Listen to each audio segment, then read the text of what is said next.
everybody, Sean from Movie Assault here, and it is time once again for another video. I apologize, it's been a couple of weeks since I've done a video. You may be able to tell from my voice. I was a little sick for 2 weeks. I had COVID, and I've tested negative now, so everything's cool, but apologize for the missing a couple of reviews that I wanted to do. Rather than redo them, I'm just going to pick up where I wanted to be right now. So hit the ground running, and that's with a review of 1974's Black Christmas. I had never seen this movie before, and I realize now that it's definitely a classic, especially if you're into horror or the slasher genres. I had never seen it before. I didn't realize how much of an influence that it's had on later slasher movies, especially 1978's Halloween. The movie begins with a shot of a man approaching a sorority house, and he peers inside. He sees some women inside. They look to be doing a Christmas party, and he climbs the latticework on the outside of the sorority house and enters an unlocked window and makes himself at home in the attic. So as an audience, we know that there's a menace inside this house, but the girls are blissfully unaware as they wrap up their Christmas party. And that just sounds like any number of slasher movies that you may have seen before, but this is one of, if not the first.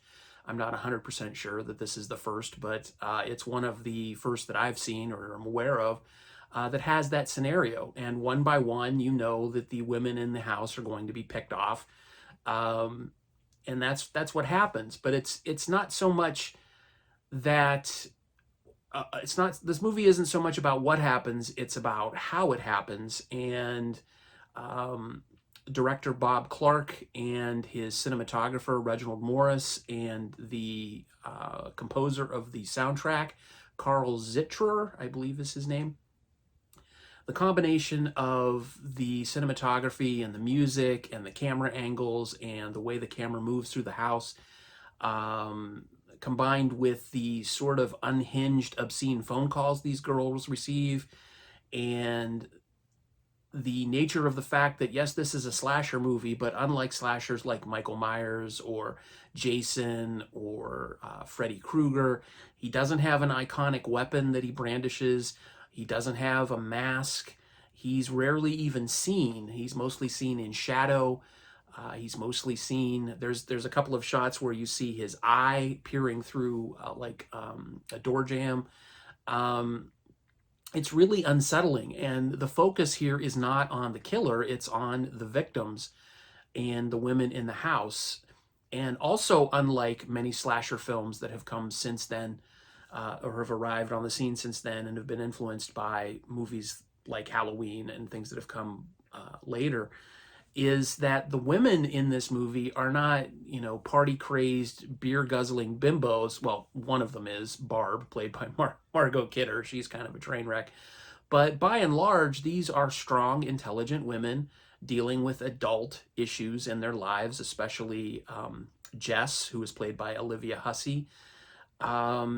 These are adults, and they are portrayed as adults, sometimes immature adults, but they're never the like party hardy bimbo college girls that you see in so many slasher movies of the 80s. So I thought that was very interesting.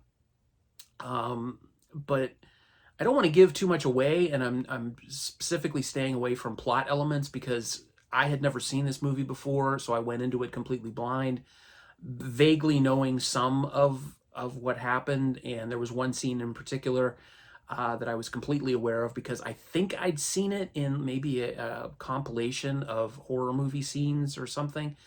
But otherwise, this is just a really good movie. It's been remade twice, in 2006 and 2019. I have not seen either of those versions, but from what I understand, they differ considerably from this version. And if you can get past the maybe outdated furniture and clothes and some of the technology used in the tracing of these obscene phone calls, this is a very tense, very capable slasher film. And there isn't a lot of gore in it. but it still manages to get under your skin. And I'm probably going to paraphrase it, but I believe the catchphrase for this is, if this movie doesn't make your skin crawl, then it's on too tight. And I did watch this movie at night during Christmas season.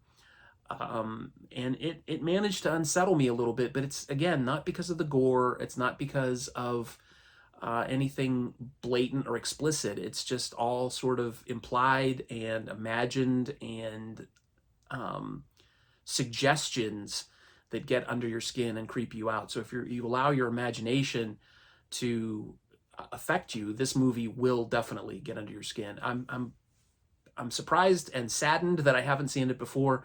I think more people need to see it. The original Black Christmas, again, not the remakes. But I'm going to give this an 8 out of 10. So thank you very much for being patient with me. And if you've made it this far, thank you for reaching the end of the video. And if you like what you saw, please subscribe. Thanks again. Take it easy.